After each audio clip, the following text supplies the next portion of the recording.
And with that, I would like to read something I received from the family members, Norma Jean Jansen and David Gibbs, her children, about Norma Gibbs, who unfortunately we just lost on August 25th.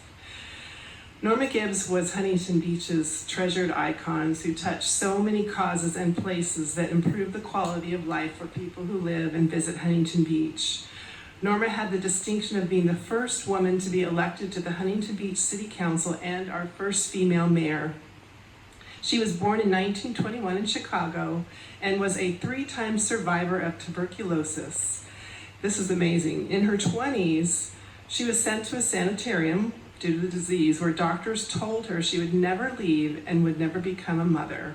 She was told to learn to play bridge and knit. They had no idea who they were dealing with. Norma outlived every doctor, gave birth, and never sat still long enough to play bridge.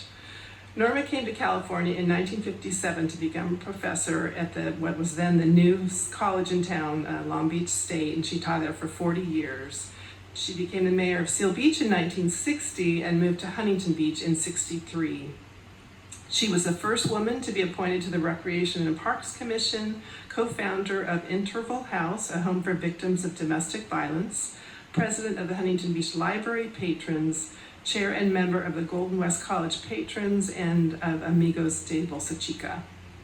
Personally, the contribution that I'm most grateful for was Norma's mission to build what is now our beautiful Huntington Beach Central Library. She worked closely with the first director, Walter Johnson. Mr. Johnson came to highly respect her and would tell people over and over she always took the time to listen. And a little known fact that Chris Epting shared with me is that in addition to the large customary plaque naming all the public officials at the library, he had installed a small business card-sized plaque near the reference desk that simply states, Norma Gibbs, she listened. So go check that out. Norma is survived by her 4 children, Catherine, Barbara, David, and Norma Jean, and her 6 grandchildren and her devoted friend, Kay Goddard. Norma's children tell me that having the Norma Brandel Gibbs Butterfly Park dedicated to coincide with her 70th birthday was by far one of her proudest moments. I also want to acknowledge her family, in particular her children, because as many of us who have gone into public office know, the life of a public servant means that much time is spent away from family and instead devoted to your community. And with her enormous contributions, there necessarily were many times her duties called her away from family. So we thank you for allowing us the benefits that she brought our community.